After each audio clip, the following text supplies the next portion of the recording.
You've been here before, caught in the orbit of someone whose words sting, whose moods dominate, whose presence feels like walking on glass. Maybe it's a colleague who gossips with venom, a relative who manipulates with guilt, a partner who turns every conversation into a battlefield. The pattern is familiar, their energy invades your peace, and you find yourself absorbing it like rain on dry soil. But pause for a moment and remember this. The storm is not you. You are not their anger. You are not their anxiety. You are not their judgment. You are not even their opinion of you. As Epictetus wrote, it's not what happens to you, but how you react to it that matters. That quote isn't a suggestion, it's a reminder that you own your response even when you can't control the chaos. And in that moment of clarity, you see toxic people don't define you. They reveal the parts of yourself still waiting to be strengthened. They are not enemies in your life story. They are, oddly enough, your instructors. Life has sent them not to break you, but to train you. That's the tone we'll walk with in this journey. Not rage, not bitterness, but understanding, calm, reflection.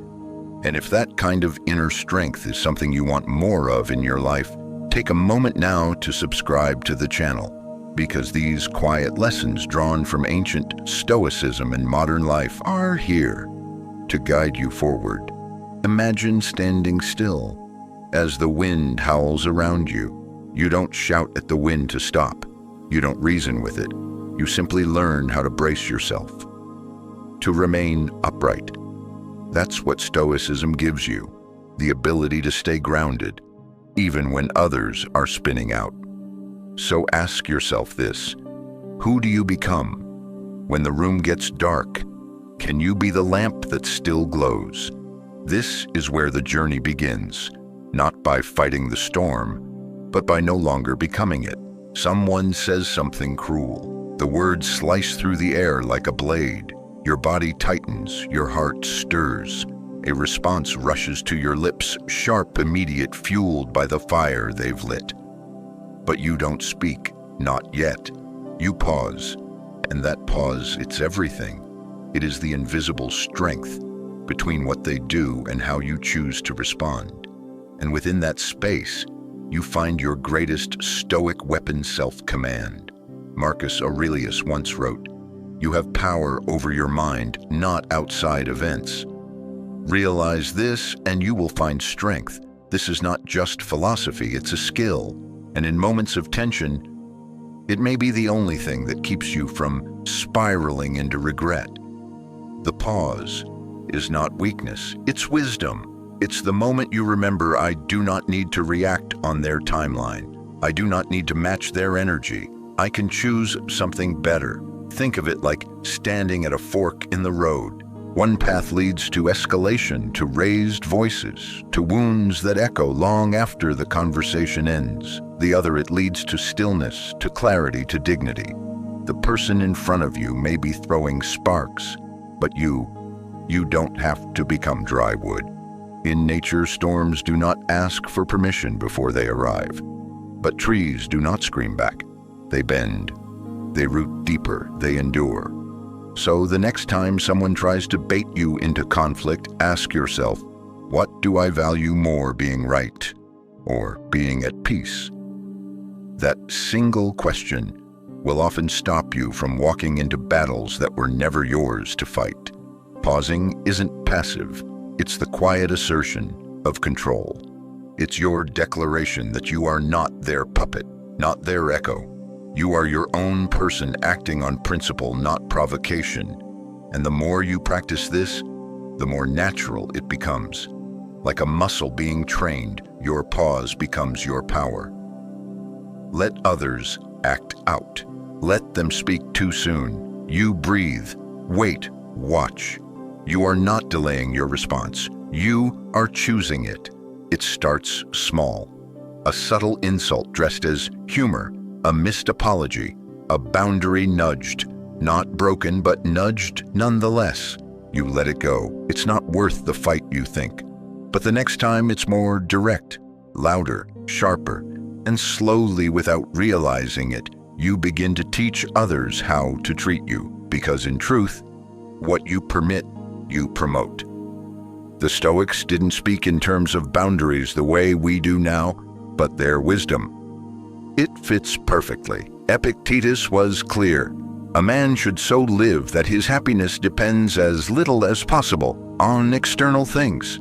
That includes other people's approval or the fear of upsetting them. And so you realize saying no isn't rude, it's respectful, not only to yourself, but to the order of things. Setting a boundary is not an act of aggression.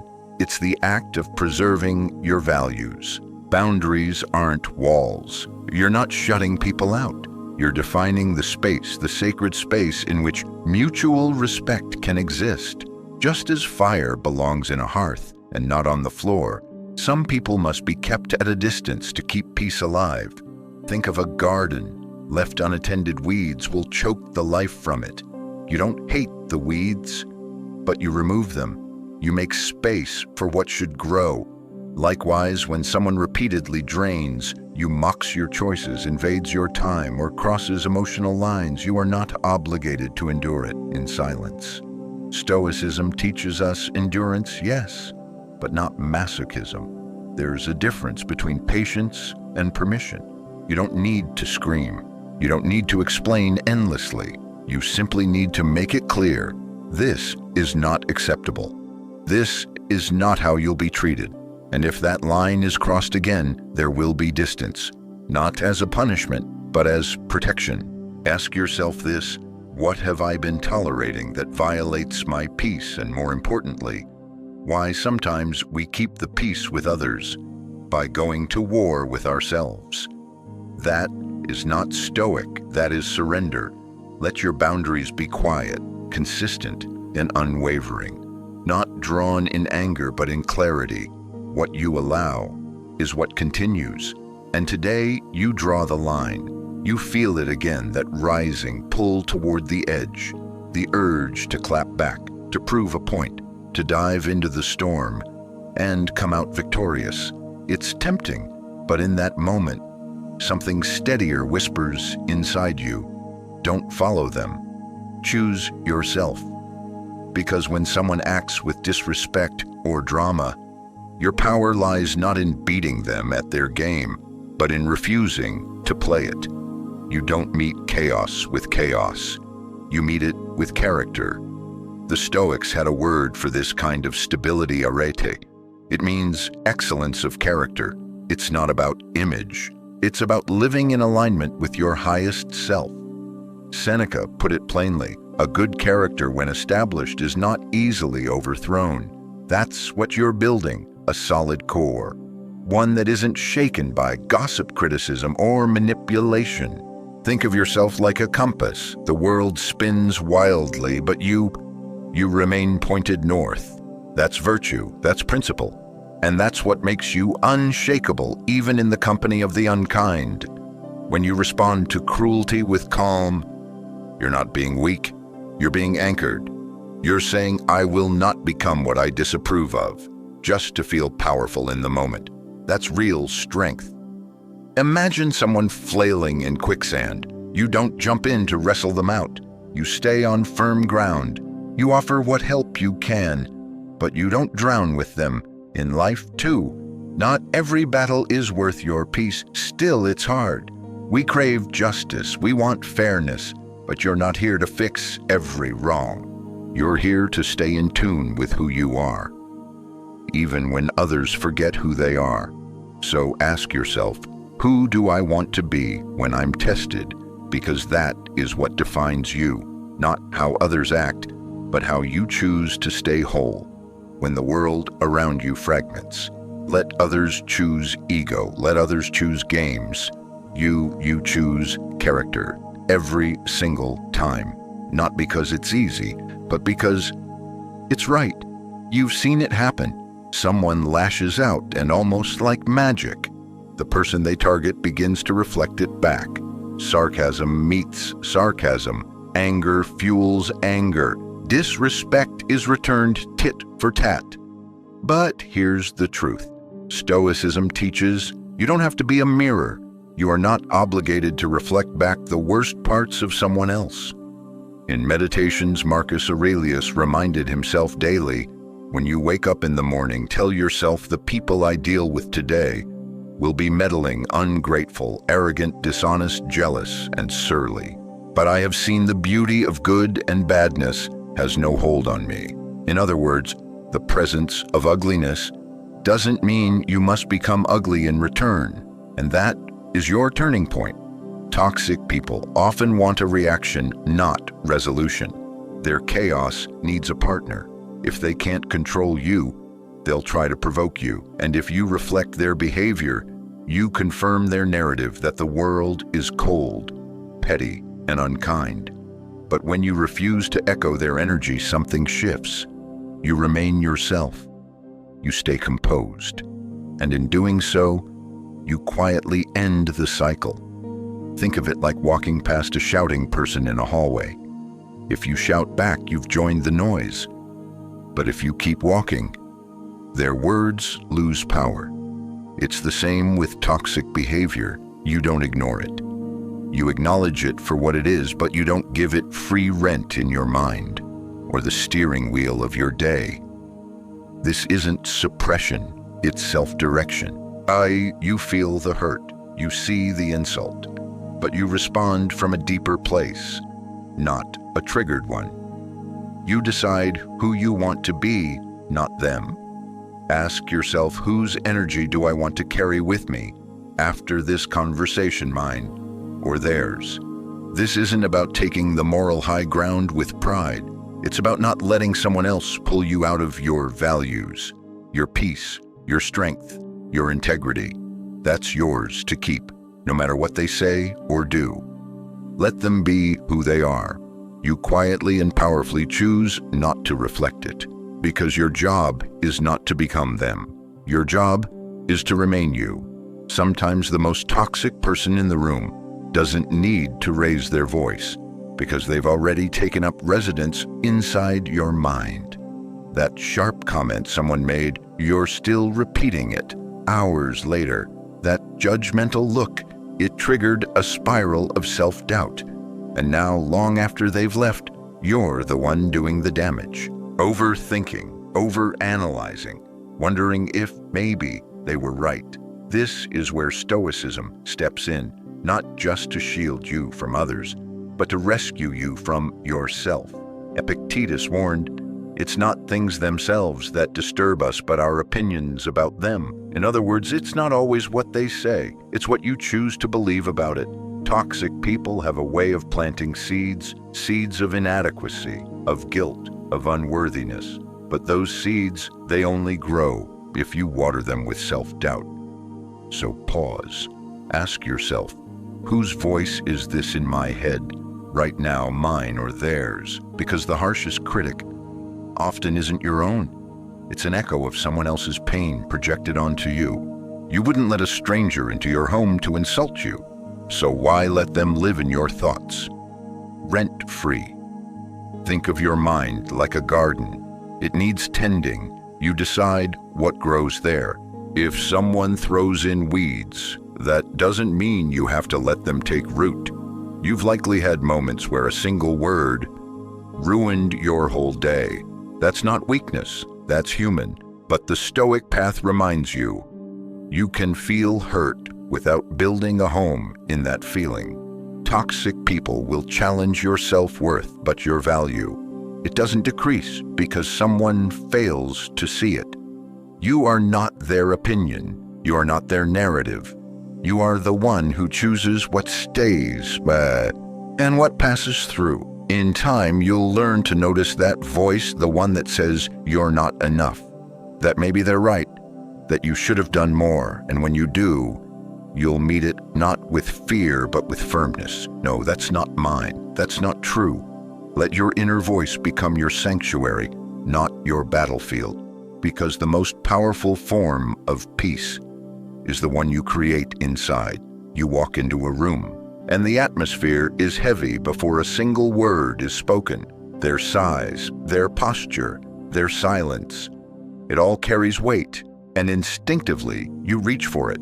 You try to fix, to soften, to soothe. But Stoicism teaches something radical. You are not required to carry what is not yours.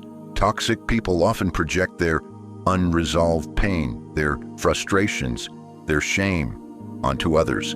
It's not always intentional. Sometimes it's subtle. A guilt trip here, a passive-aggressive comment there. But make no mistake, when someone is drowning and doesn't know how to swim, they often pull down the nearest person reaching in to help. Seneca once said, "We suffer more often in imagination than in reality." And sometimes the suffering we carry isn't even our own. It's theirs, their unhealed wounds, their unmet expectations, their bitterness packaged and handed to you, like it belongs, but it doesn't. You can listen without absorbing. You can care without rescuing. You can support without sinking.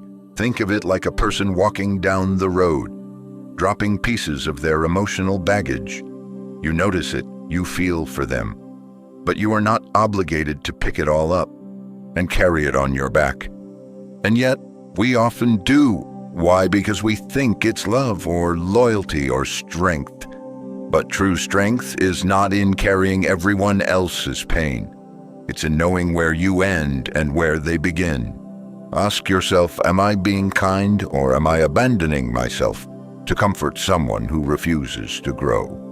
Compassion is beautiful, but without boundaries, it becomes self-sacrifice. Stoicism doesn't teach you to be cold. It teaches you to be clear. You are responsible for your own soul, not for saving someone who doesn't want to be saved, not for absorbing someone else's negativity just to keep the peace. And if they accuse you of being selfish, distant, uncaring, when you refuse to carry their burdens, let them have their interpretation. You don't need to defend your boundaries, to someone who benefits from you not having any, like a traveler carrying only what's essential. You must learn to walk lighter, to drop what was never yours. They may try to hand you their bitterness, their rage, their chaos, but you gently and firmly do not reach for it, because now you understand their pain is real, but it's not your weight to bear. In the presence of toxic people, silence often becomes a battlefield. You may feel cornered. Do you speak up, defend yourself, justify your actions, or walk away? The Stoics offer a clear direction. Choose your words like a sculptor chooses their chisel carefully, deliberately, and only when necessary. Epictetus said it best, "Let silence be your general rule," or say only what is necessary, and in few words. This isn't about suppression, it's about precision. Words are powerful tools, and when you use them with clarity, you gain control over the moment. Toxic people thrive on chaos. They argue in circles, twist meanings, bait you into emotional spirals. They want your reaction. It fuels their narrative. So when you respond calmly, without venom or panic, you take away their power. Sometimes the most powerful thing you can say is nothing, not out of fear, but out of choice. Imagine a still pond. The more rocks you throw into it, the more it ripples. But when you leave it undisturbed, it reflects the sky. Let your words be like that. Few, clear, steady. When you do speak, speak truthfully, gently, firmly, without explanation marathons. You don't owe people long speeches. To justify your boundaries, a simple, "I'm not okay with that," or "This isn't something I'm willing to discuss right now," can do more than 1,000 emotional pleas. Speak only to add value, not to win. Speak to express, not to impress. Speak to guide your path, not to defend your past.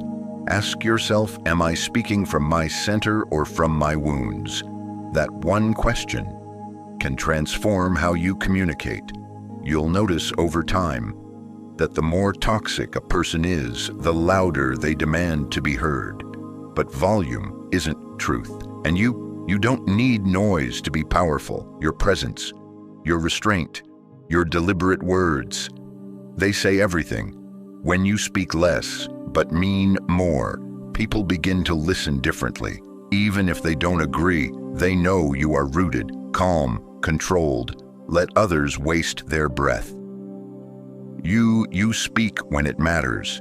There may come a moment when silence isn't enough, when boundaries aren't respected, when your peace is being drained day by day, and you finally realize it's time to walk away. And in that moment, you face a choice. Will you leave with grace or with bitterness? The Stoics taught that we do not control others, only ourselves. As Marcus Aurelius wrote, the best revenge is to be unlike him who performed the injury. Walking away doesn't mean losing, it means refusing to lose yourself. You may be tempted to burn bridges, teach them a lesson, to say that one last thing that finally makes them see. But ask yourself, what does that really serve? Does it restore your peace or prolong your pain? Exiting gracefully doesn't mean pretending nothing happened. It means no longer giving them the stage. It means you've said enough, done enough, felt enough. And now you choose space. Think of it like leaving a room filled with smoke. You don't scream at the smoke. You don't try to bottle it. You open the door, you step out, you breathe again. Toxic people often rely on emotional hooks, guilt, obligation, shared history. But Stoicism reminds you, your life is your responsibility. And peace. Peace is a worthy reason to let go, even if they don't understand why you left, even if they paint you as the villain, even if they never change. Because the goal isn't to make them see. The goal is to be free. You can mourn the connection and still honor your decision. You can feel sadness without returning to harm. Leaving with grace means exiting the stage without throwing the script. It means saying, I value myself too much to keep auditioning for someone who doesn't see me. So ask yourself, what am I holding on to? That's already let go of me. If the answer leads to silence, let it be. That silence is sacred. It's where your healing begins. Let your exit be clean, calm, complete. No fireworks, no drama. Just a door quietly closing and a new chapter beginning. You care. That's what makes all of this so hard, despite everything. The harsh words, the manipulation, the repeated disrespect. Some part of you still wishes they would change. You still want to believe in their better self. And in that space between caring and self-protection, you may wonder, can I be compassionate and still walk away? The Stoics say yes. In fact, they insist on it. As Seneca wrote, wherever there is a human being, there is an opportunity for kindness. But kindness does not mean compliance. Compassion is not the same as attachment. You can hold space for someone's humanity without letting them harm yours. You can forgive someone and still block their number. You can wish them healing and still never speak again. Stoicism teaches us to see things clearly as they are, not as we wish them to be. When someone shows you again and again that they will not meet you in a place of mutual respect, then compassion must also include boundaries. Think of a wild animal caught in a trap. You want to help, but if you reach in carelessly, you may get bitten. Not because it hates you, but because it's hurting. Toxic people often operate from their wounds. That doesn't excuse their behavior, but it can explain it. Still, explanations do not equal access. Being a Stoic doesn't mean closing your heart. It means directing it wisely. You can let go with love. You can choose peace without resentment. You can see someone as flawed and still hope they find their way, but not at the cost of your sanity. Ask yourself, what does love look like when it includes me too? Too often we forget that we are someone worthy of our own compassion. And just as we wouldn't want someone we care about to stay in a harmful relationship. Neither should we demand that of ourselves. You can walk away while keeping your heart soft. You can say goodbye without needing revenge. You can send someone light from a distance and let them walk their own path, while you continue on yours. Because compassion is not possession, it is clarity. And love, real love, never requires you to shrink. At last, you arrive at the deepest truth. Toxic people are not obstacles on your path, they are the path. Every harsh encounter, every moment of restraint, every boundary tested, each one is a chance to practice the very virtues Stoicism teaches. As Epictetus said, difficulties are things that show a person what they are. The Stoic life isn't lived in theory, it's forged in the fire of hard relationships, uncomfortable silences, and moments where you're tempted to react instead of respond. And so, instead of asking, "Why is this happening to me?" you begin to ask, "What is this teaching me?" That person who gaslights you, they train your clarity. The one who shames you, they strengthen your self-worth. The manipulator, they sharpen your boundaries. Each one brings you closer to becoming who you were meant to be, steady, calm, deeply rooted in yourself. Think of yourself as a blacksmith shaping a sword. Every toxic interaction is heat. Every boundary drawn is a hammer strike. Every moment of inner stillness is the cooling process. And over time, what emerges is not bitterness, but strength, precision, purpose.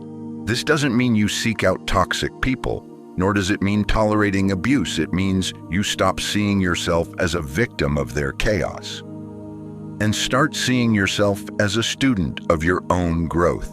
Ask yourself, how can I turn this into training? When someone tests your patience, you practice endurance. When someone disrespects your space, you practice self-respect. When someone lies, you practice honesty, first with yourself. Every interaction becomes a mirror, not of who they are, but of who you're becoming. Because in the end, Stoicism isn't about avoiding pain.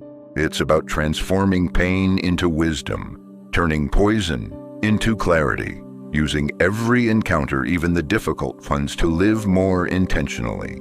So the next time a toxic person crosses your path, pause. Remember, this is not a setback. This is training.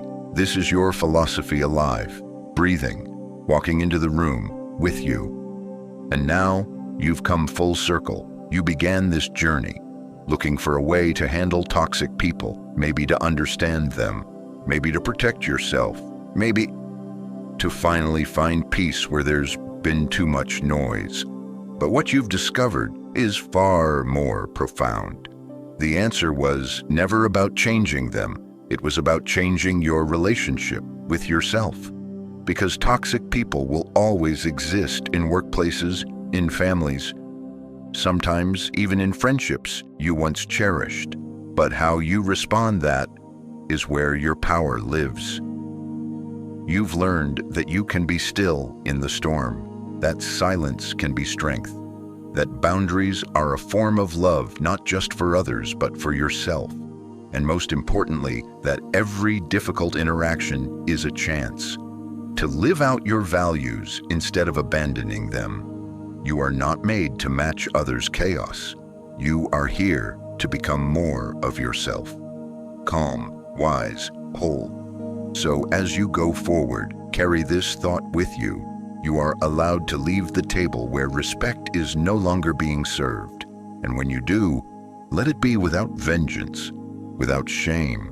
Let it be with clarity, with grace, with the quiet confidence that comes from living by principle, not provocation. No, you may not be able to fix the people around you, but you can build a life where your peace isn't constantly held hostage by their choices. And that is the heart of Stoicism, not escaping life's messiness, but rising above it with dignity. So walk forward with a softer heart and a stronger spine. Not harder, not colder, just clearer, because the storm may come again. But now you know how to stand in it.